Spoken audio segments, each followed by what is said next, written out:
Hello friends, சங்கரா மீன் குழம்பு எப்படி செய்கிறதுன்னு பார்க்கலாம்.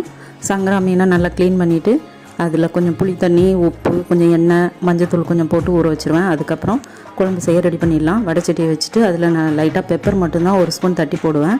அது போட்டுட்டு வெங்காயம், தக்காளி, உப்பு, மஞ்சத்தூள் எல்லாம் போட்டு வதக்கிட்டு மசாலா எல்லாமே போட்டு வதக்கிட்டு அது எண்ணெய் பிரிஞ்சு வர நேரம் பார்த்து தான் நம்ம மீனை போடணும். ஃபஸ்ட்டே மீனெல்லாம் போட்டு தெரியாதவங்களுக்காக சொல்கிறேன், போட்டிங்கன்னா உடஞ்சிரும் மீன். நல்லா குழம்பு நல்லா கொதித்து மசால் எல்லாமே அந்த வாடையெல்லாம் போயிட்டு எண்ணெய் பிரிஞ்சு வர நேரம் பார்த்து நம்ம மீனை போடணும். ஒவ்வொரு மீனாக போடணும், லைட்டாக தான் பரட்டி விடணும். லாஸ்ட்டாக தேங்காய் அரைச்சி ஊற்றலாம். இன்றைக்கி உடனே காலி பண்ணுறது மாதிரி இருந்தால் தேங்காய் ஊற்றிக்கலாம். சரி, சில நேரம் மறுநாள் வச்சு சாப்பிட்ற மாதிரினா தேங்காய் வேண்டாம்.